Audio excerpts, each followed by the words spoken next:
Next, yang keempat, proses penelitian. Oke, prosesnya ya. Waktu saya tahun 2020 tuh, jadi setelah SK pembimbing keluar, nanti kita kenalin diri ya teman. Kayaknya udah SK udah keluar ta? Ananta? Halo? Waduh, gangguan nggak? Oh, sorry.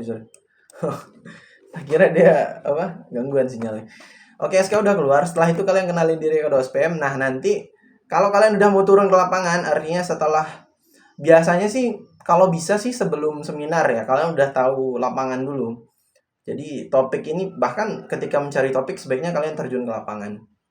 Makanya biasanya tempat yang kita ambil itu adalah tempat yang relate ya, tempat yang mungkin kita udah kenal sama orang yang ada di sana, udah sering main-main ke sana, ataupun memang ada kebijakan-kebijakan lain yang membuat kita lebih nyaman untuk pergi ke sana.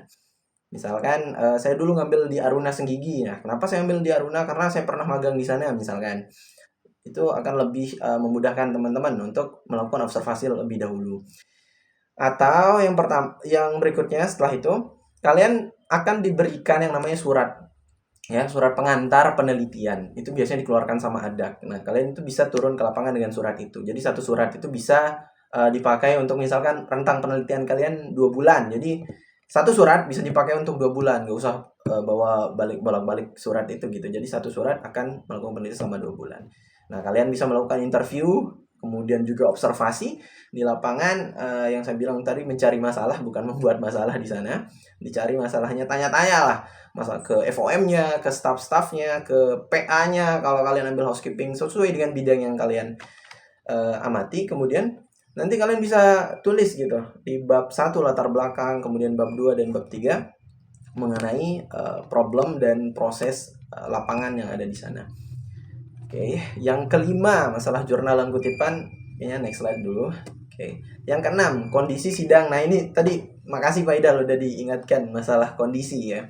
Jadi yang dibilang Sensei tadi ya, masalah kita dalam penelitian ya, bahwa tugas akhir ini bukan akhir dunia, maksudnya artinya uh, bukan sesuatu yang jangan dianggap berat gitu.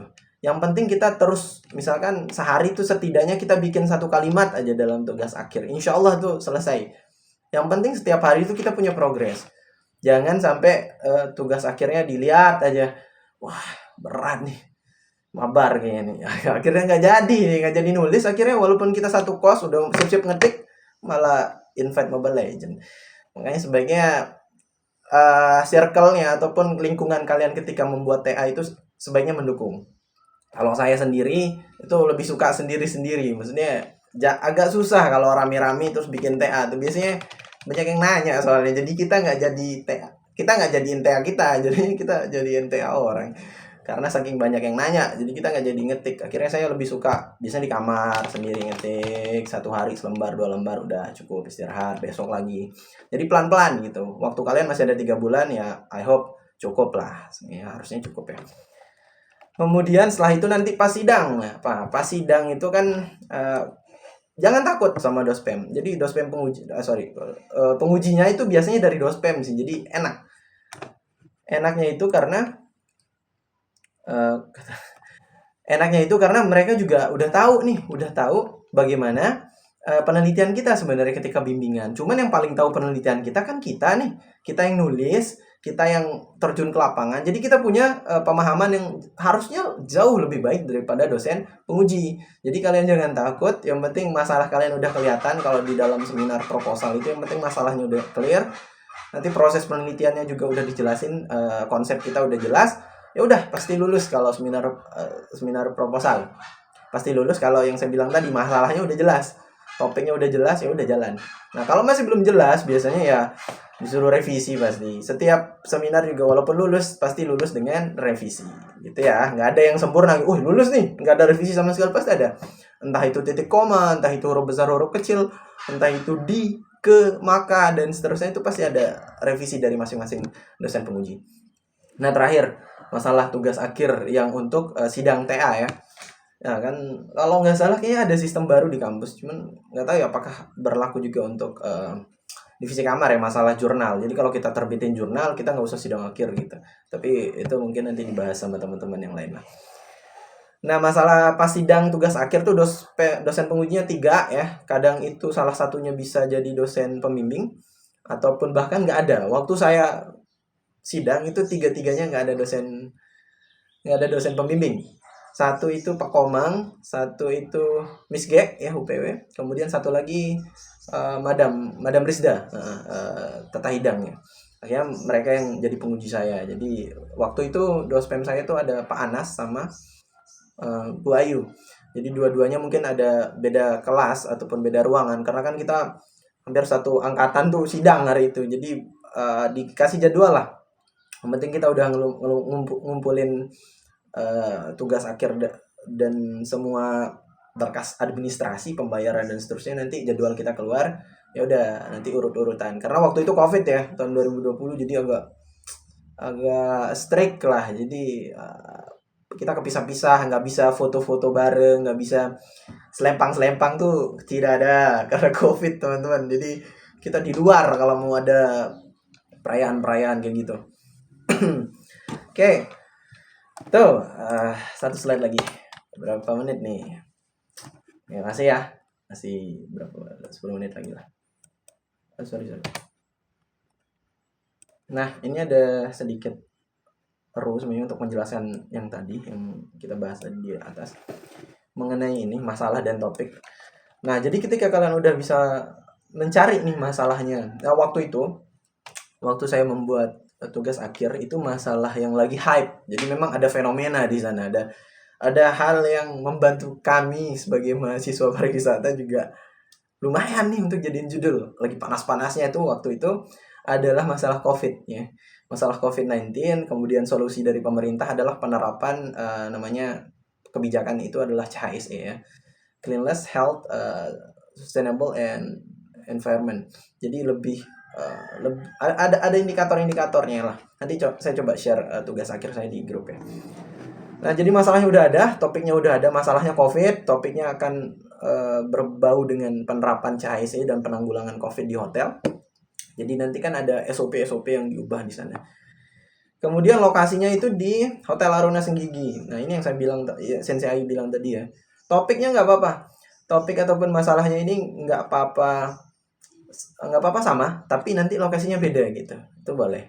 Atau mungkin topik atau masalahnya beda, lokasinya sama, itu juga boleh.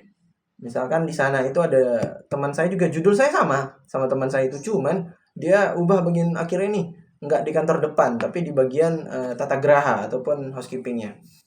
Gitu. Itu boleh juga, dan dia wisuda juga sih, fine-fine aja jadinya. Kalem. Oke, masalah tipe penelitian berdasarkan jenis data tuh ada 2 ya. Kayaknya teman-teman udah di briefing lah waktu ada mata kuliah metodologi penelitian kan. Ada kuanti sama kualitatif itu biasanya datanya itu dalam bentuk tulisan panjang, kemudian pembahasannya akan berupa kalimat dan seterusnya. Kalau kuantitatif itu akan berbentuk sebagai grafik data, angka. Datanya itu nanti berupa angka-angka yang dijabarkan, dan biasanya kita pakai aplikasi namanya SPSS. Teman-teman di diploma 4 ataupun UPW kayaknya pakai kuantitatif. Tapi teman-teman yang D3 juga nggak apa-apa kalau memang tertarik dengan kuantitatif, enggak boleh juga dipakai gitu ya. Kualitatif sebenarnya kalau di level tesis ataupun disertasi, kualitatif tuh jauh lebih sulit daripada kuantitatif gitu. Kalau di level tesis disertasi ya, walaupun mungkin di level kita kualitatif paling mudah, tidak, besok ketika udah naik level susah sekali kuantitatif gitu. Kalau kuanti sekarang mungkin agak ribet karena kita masih belum tahu nih ataupun pembelajaran mengenai penelitian kuantitatif sedikit yang ngangkat, terutama di Poltek tuh rata-rata D3-nya ambil kuali kan. Jadi teman-teman bisa pilih lah antara mau ambil kuanti ataupun kuali. Balik lagi ke topik ataupun masalah yang dibahas. Oke. Nah, ini ada siklus kehidupan kalian besok ketika menyusun tugas akhir. Oke, yang pertama itu sumber data yang saya bilang tadi ya, masalah wawancara, kemudian juga ada observasi. Saat kalian dapat data, nanti kalian harus bandingkan juga sama beberapa referensi yang kalian dapatkan dari jurnal.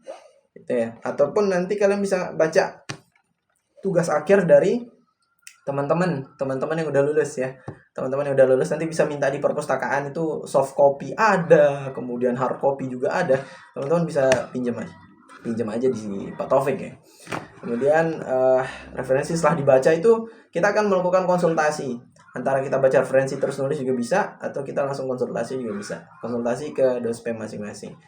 Oke, itu habis itu konsultasi pasti ada revisi-revisi masukan. Kita tulis, kemudian kita putar lagi nih, kita lihat sumber datanya. Oh iya, ini ternyata sesuai dan seterusnya. Kita balik lagi baca referensi, kemudian kita konsultasi. Nah, ini data 4 mekanisme ini itu bisa berbalik ataupun artinya bisa silang antara dia nulis dulu, habis itu nulis, dia baca referensi lagi, kemudian konsultasi dan seterusnya. Ini siklusnya akan berputar di sana selama 3 bulan ke depan. Jadi tetap semangat, jaga kesehatan. Biasanya yang nggak lulus itu biasanya yang tidak mengumpulkan ya. Yang lulus itu yang tidak mengerjakan dan tidak mengumpulkan. Oke. Kemudian masalah jurnal ya, ini juga banyak yang ditanya sama teman-teman yang semester 6, masalah jurnal.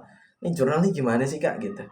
Jurnal ini teman-teman bisa cari sebenarnya di Google tuh banyak jurnal. Cuman problem terbesar kan malas sebenarnya nih. Pada malas baca ya rata-rata ini ya. Memang harus dilawan itu kemalasan itu sebenarnya teman-teman ya. Ada 2 sih rekomendasi saya, yaitu ada Doage sama Scholar Google. Ini ada beberapa website lagi sebenarnya, tapi 2 ini aja udah lebih dari cukup. Kalau yang Doage ini yang rata-rata bahasa Inggris ya. Kemudian Scholar ini bisa bahasa Inggris, bahasa Indonesia. Gunanya jurnal ini apa sih Kak gitu? Yang pertama itu memperkuat data dan argumen kita ketika kita melakukan penulisan, yang namanya penulisan ilmiah ya, bukan artinya omon-omon doang, bukan. Ini ada data, ada fakta, ada sumber. Jadi bukan hanya sekedar omongan ataupun asumsi kita doang. Kita juga punya penguat yang namanya data-data sebelumnya ataupun penelitian sebelumnya atau literatur review.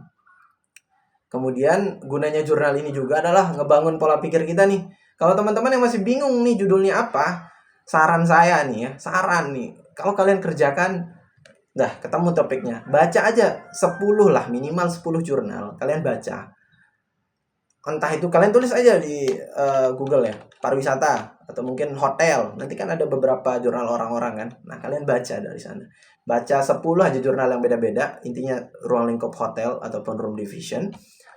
10 jurnal kemudian pasti kalian punya pola pikir yang berubah bahwa ini bisa ini salah satu masalah ternyata di hotel ini ternyata jadi bukan masalah nih di hotel ini dan seterusnya. At least 10 jurnal teman-teman, ataupun 10 bahan bacaan apapun, entah itu skripsi ataupun tesis boleh. Kalau jurnal juga boleh, 10 lah minimal kalian baca. Kalau ada yang masih bingung masalah topik saya apa ya Kak, ataupun lokasi penelitian saya di mana, coba dibaca dulu jurnalnya 10, ketemu topik, tentuin lokasinya, ataupun lokasi duluan nih, kalian ada lokasi, kalian cari masalahnya di sana, apa yang harus dikembangkan dan seterusnya.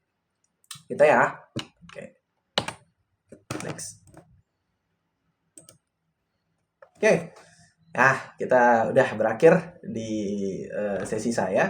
Selanjutnya masalah tanya jawab. Teman-teman yang mau bertanya ke saya boleh, bertanya ke sensei juga boleh. Jadi tugas akhir tuh ini jokes aja nih, jokes bapak-bapak ini. Ini singkatan-singkatannya ya.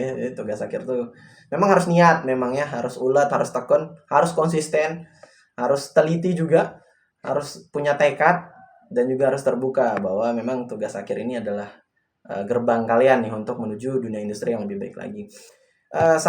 Perkataan terakhir mungkin yang sering dibilang sama Pak Idal ya, bahwa tugas akhir yang baik adalah tugas akhir yang selesai. Jadi nggak ada kesempurnaan, karena yang sempurna hanya Tuhan yang Maha Esa, Allah Subhanahu Wa Taala. Sekian dari saya. Kalau ada pertanyaan boleh kita lanjut ke sesi berikutnya. Terima kasih. Assalamualaikum warahmatullahi wabarakatuh. Saya kembalikan ke moderator.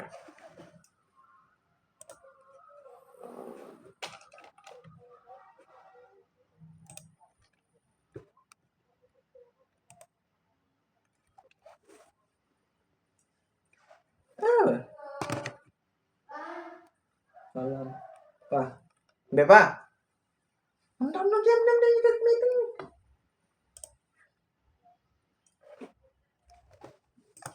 Yang mau on cam juga nggak apa-apa.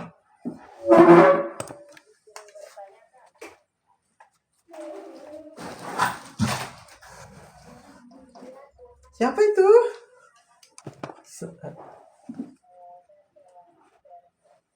Apa itu? Hai Putri. Kerjain dan gym. Alhamdulillah, doping. Ya, oke oke.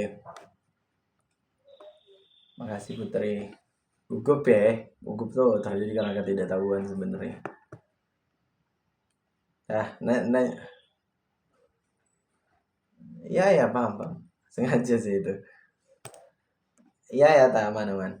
Ini nanyanya ke siapa, Put? Ke saya atau Sensi itu?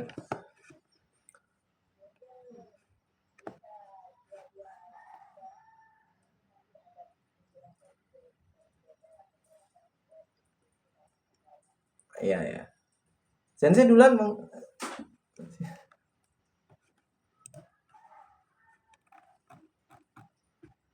Oke, apa saya duluan kalau gitu? Atau Sensi duluan? Oh ya udah ya udah. Oke baik.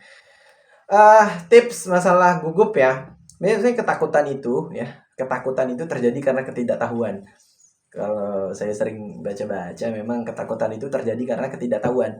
Misalkan dalam suatu malam yang gelap, tiba-tiba kita ngelihat pohon bergerak, kita takut nih, karena kita nggak tahu nih di balik pohon itu ternyata kan ada musang, mungkin ada rubah. Kalau kita tahu di sana ada rubah, kita nggak akan takut gitu. Oh ya udah rubah doang gitu. Tapi kalau kita ternyata nggak tahu apa yang ada di lingkungan kita takut. Nah itu balik lagi nih sama tugas akhir juga. Kalau kalian ternyata tugas akhirnya ini nggak well prepare ataupun well done, atau setidaknya kita udah tahu nih masalahnya gimana, penyelesaiannya gimana, kalian nggak tahu, itu yang bikin kalian takut. Nah, ketika kalian udah tahu penelitian kalian, karena yang paling tahu penelitian kalian kan kalian nih, kalian yang nyusun, kalian yang begadang, kalian yang baca jurnal, kalian yang uh, konsul sana sini gitu, dospem 1, dospem 2, curhat sana sini mungkin ya, ataupun ke kafe Mataram sampai Peraya tuh untuk nyusun, itu kan bentuk proses ya. Dengan proses itu kalian akan makin pede nih. Kalian akan makin pede bahwa oh ini kan punya saya nih. Walaupun memang penguji ataupun dosen kita tahu, tapi yang paling tahu ya kita lagi. Nah, jadi tips saya yang pertama, kalian siapkan diri dengan sebaik-baiknya. Kalian pahami bahwa tugas akhir ini akan berakhir kok, santai. Akan berakhir selama kalian mengerjakan dan mengumpulkan, ya. Jadi memang nggak ada yang sempurna. Kalau kita mengharapkan kesempurnaan dalam tugas akhir ya nggak akan selesai itu tugas akhir. Malah tugas terus jadi bukan tugas akhir. Kemudian yang kedua, jangan ini apa? Jangan takut kepada dospem ataupun dosen penguji. Mereka diberikan SK, diberikan pengantar adalah untuk menguji, gitu ya. Bukan untuk menjatuhkan, bukan untuk menjelek-jelekkan hasil kalian, enggak. Mereka itu hanya diberikan waktu untuk menguji. Menguji itu artinya ya mungkin ada yang bagus, ada yang baik, ada yang buruk, ada perubahan dan seterusnya kalian terima gitu. Kalau memang ada yang mungkin tidak sesuai dengan tugas akhir kalian, kalian bisa bertanya juga waktu itu, waktu sidang TA ataupun skripsi. Itu ya Put ya. Jadi yang pertama kalian harus pahami prosesnya, pahami tugas akhir kalian. Yang kedua jangan beranggapan bahwa penguji itu artinya akan menghancurkan tugas akhir kalian. Enggak, santai, kalem. Itu setiap orang pasti revisi kok intinya ya. Tugas akhir itu pasti selesai selama kalian mengerjakannya. Udah, sekian dari saya, itu 2 tipsnya Put ya. Semangat menyusun tugas akhirnya Put. Ya, ya, ya gitu lah. Oke, mantap, mantap. Sensi kasih sensi tuh. Tika. Masa saya sih kak? Kasih sensi. Udah.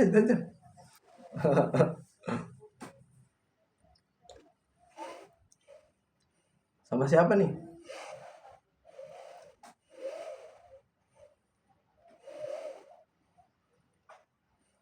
Takut teman.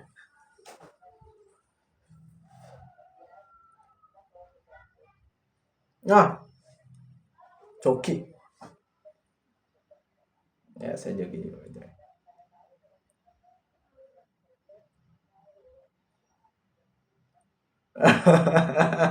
Enggak loh. Iya, iya.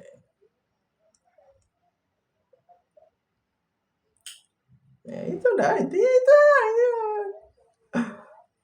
kasih. Enggak ada yang mau nanya, ini dapat hadiah loh.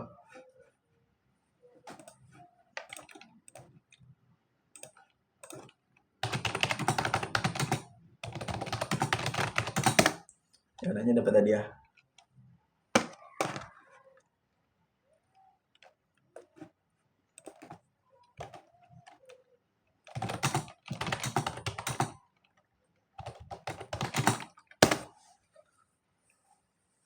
Sebentar lagi. Oh, ngambang.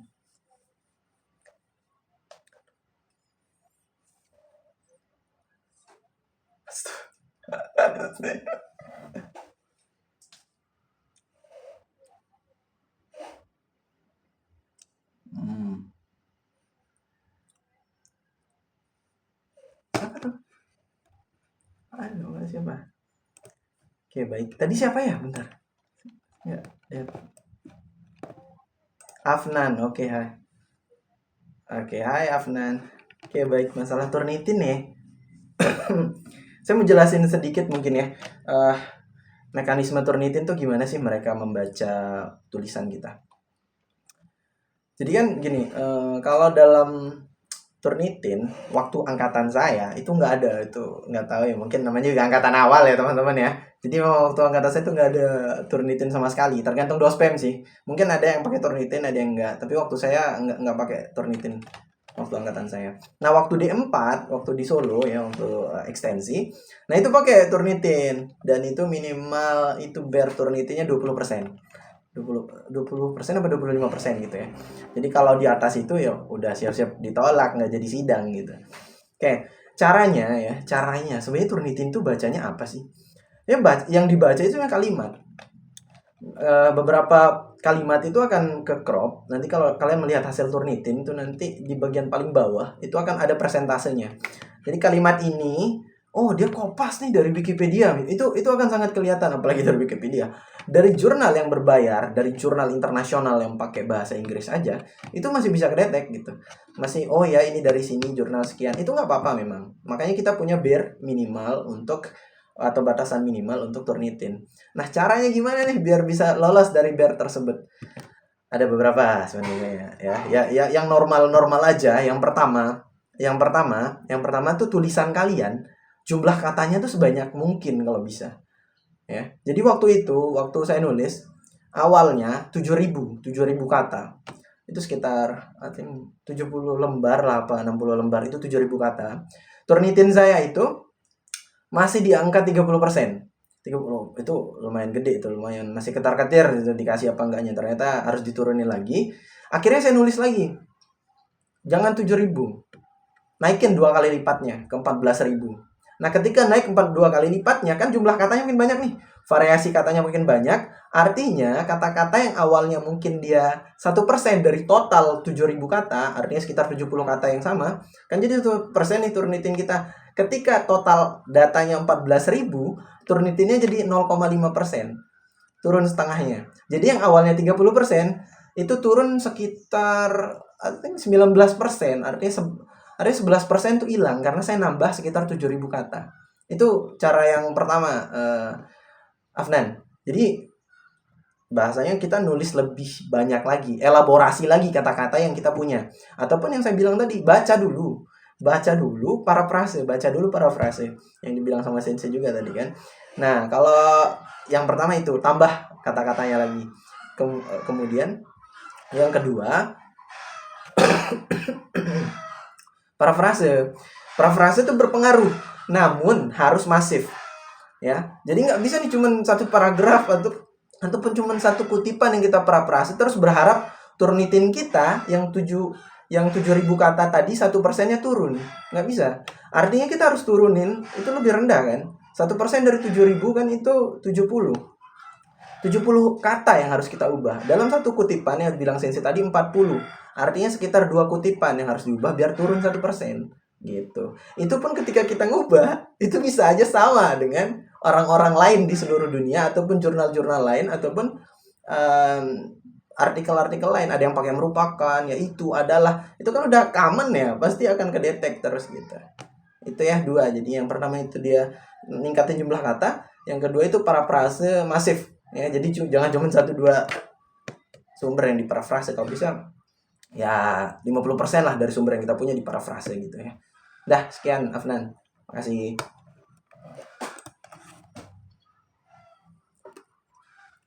Dah. Aduh.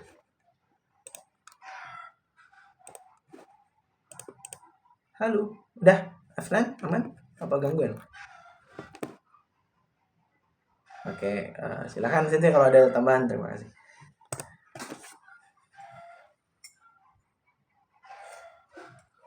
Oh ya, makasih Sinti, thank you.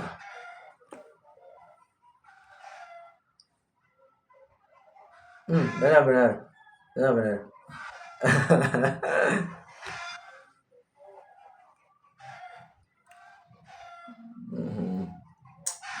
Melihat-lihat. Benar Sinti.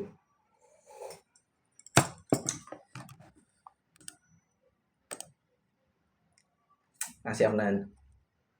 Apa? Dua lagi nonton. Terus?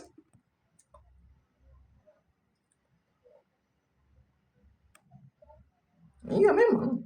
Tambah.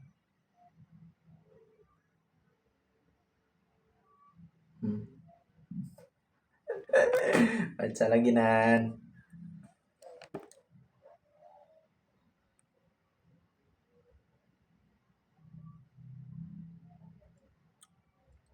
Ya parafrasenya pakai gimana? Kamu pakai aplikasi.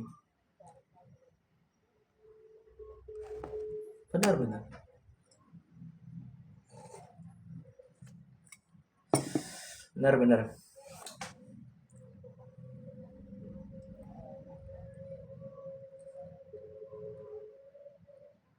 Mau pakai AI ya? Ada yang pakai AI ya di sini?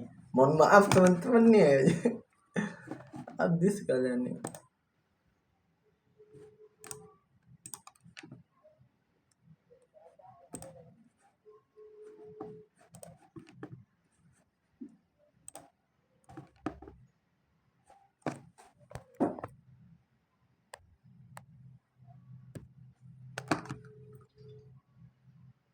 Ada gangguan.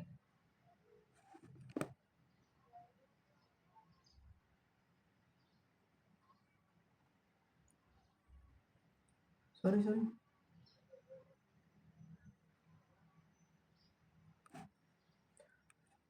Bentar. Hai Atul.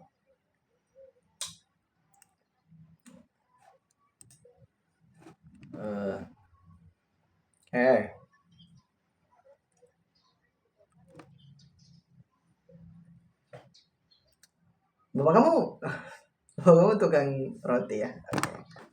Oke. Baik, terima kasih Atul. Hai Atul. Oke. Oke, lanjutin Afnan tadi ya. Sorry Nan, aku tadi gangguan sedikit koneksinya. Afnan, parafrase pakai apa?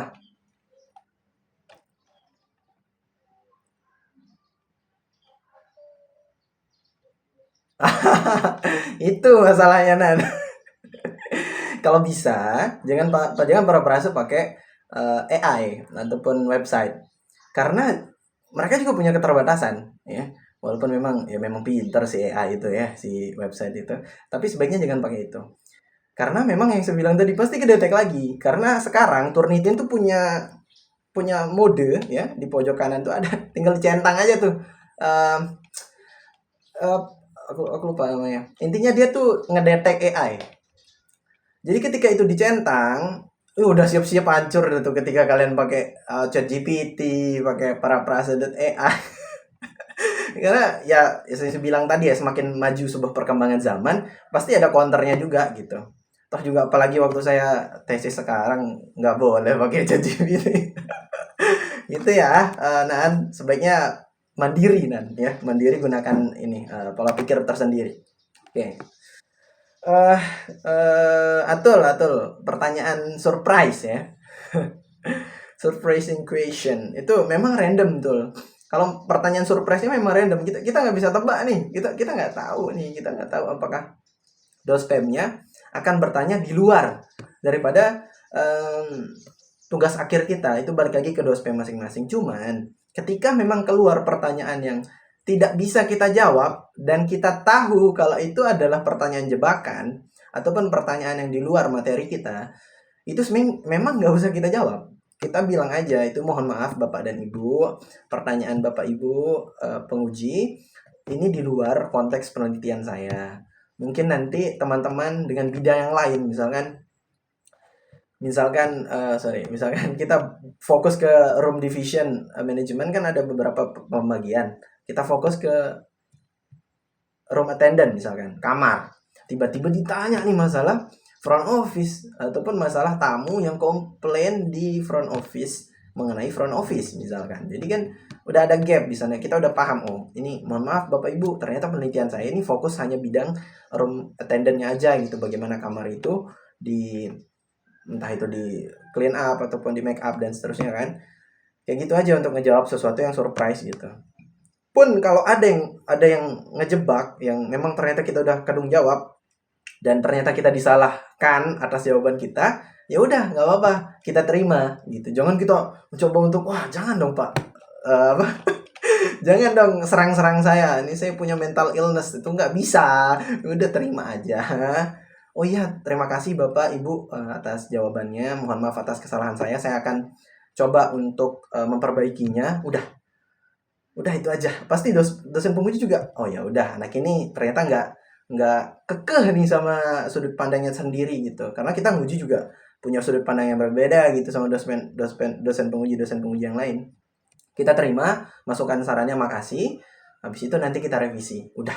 Itu aja. Pasti mereka juga nggak akan, ketika kita keras, ketika kita ngelak, oh udah habis sudah tuh. Yang awalnya kita lulus itu bisa aja, janganlah saya tanda tangan besok aja gitu. Jadi sebaiknya ya tetap kita, ya namanya hospitality juga teman-teman ya, paham lah ya, nggak usah berdebat dengan tamu, apalagi dengan dosen penguji. Waduh, terima aja kalau memang ada kesalahan gitu. Tapi kalau kita benar, nggak apa-apa kita sampaikan. Ternyata masih salah, ya udah kita terima. Udah itu ya, Atul. Terima kasih.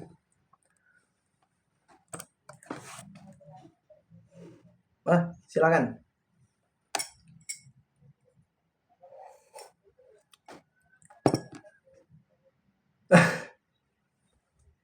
Iya, Sensei gimana?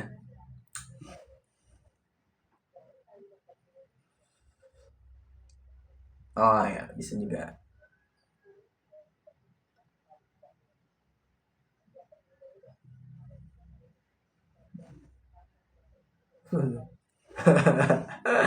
Ya, ya. Boleh, boleh, boleh. Hmm. Bisa, bisa.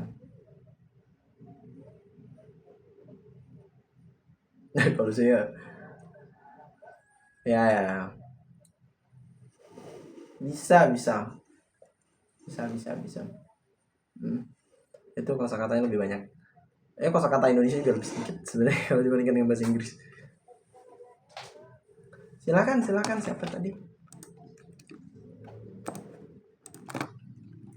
Siapa tadi? Afna. Siapa lagi? Aku. Boleh. Boleh, ta. Apa tuh?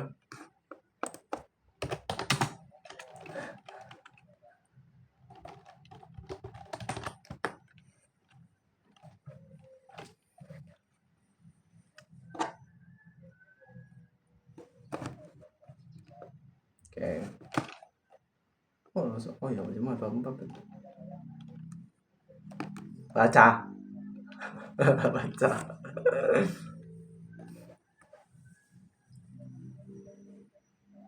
Hmm.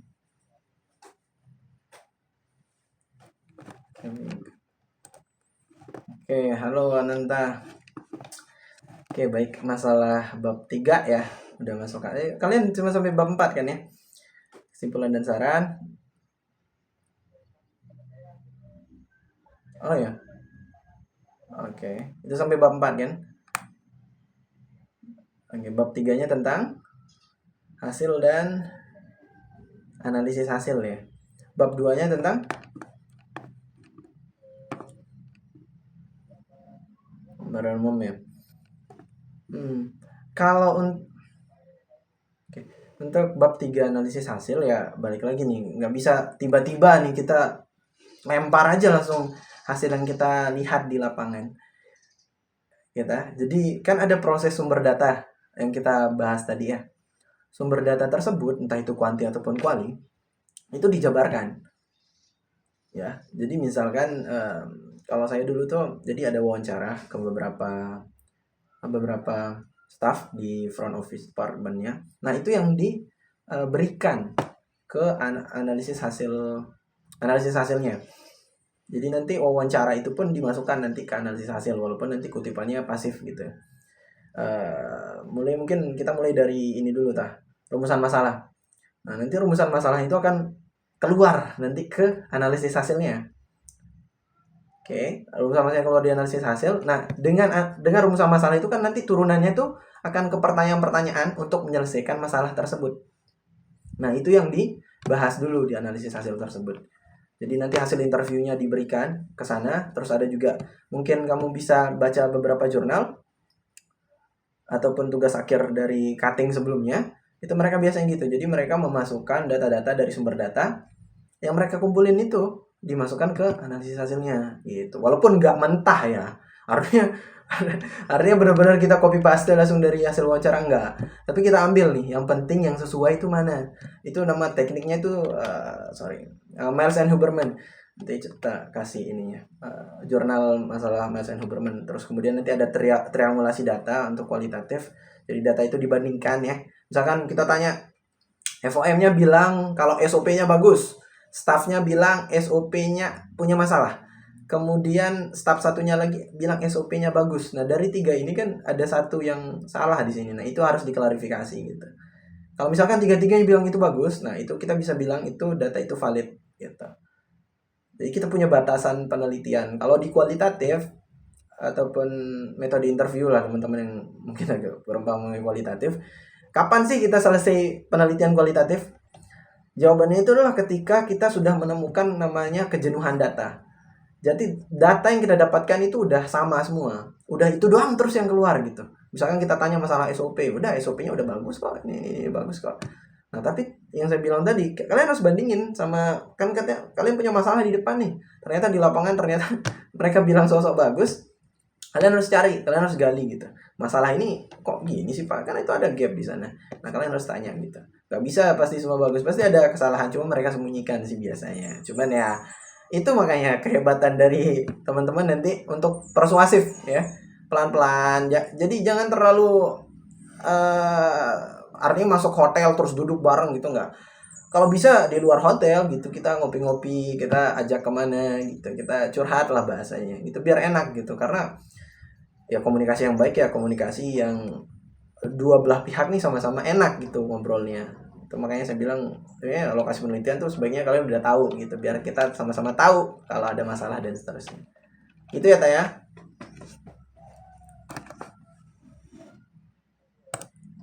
Yo, sensei tamat sensei. Itu juga. Itu juga enggak.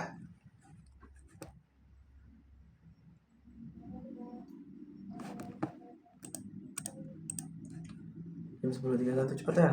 Cepetan gitu.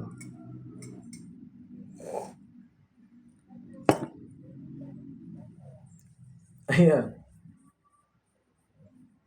Oh, suruh dia pindah sub babnya mungkin Taya.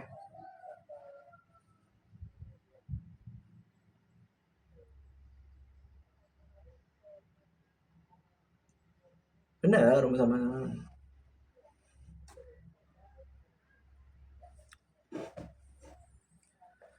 Yap, benar.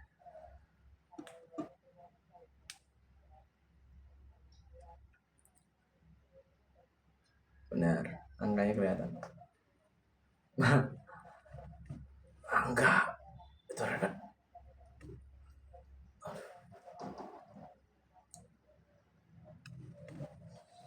Mungkin kalau tesis Pak.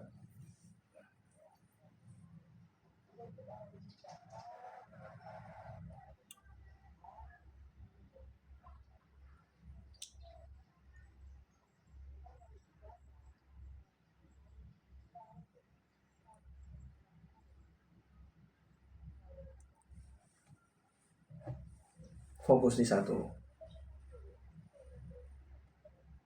Ya benar. 10.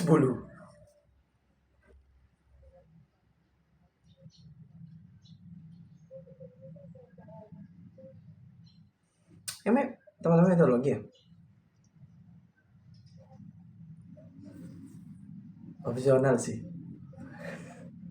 Iya. Capek tuh.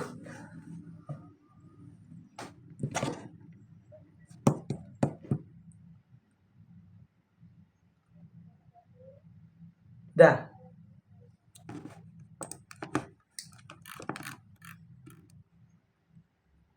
Dan nih cuma 4 nih. Per 2000 ya banyak lah. Iya di sini. Kenapa?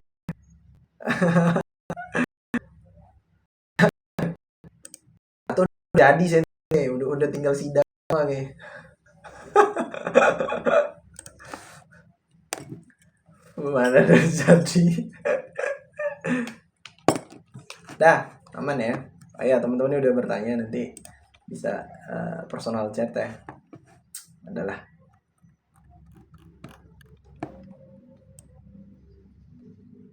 Monika. Wih nanya.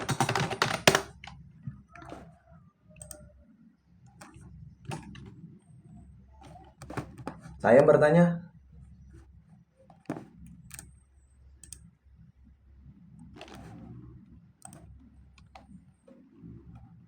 Dwi nanya nyesel lembar he.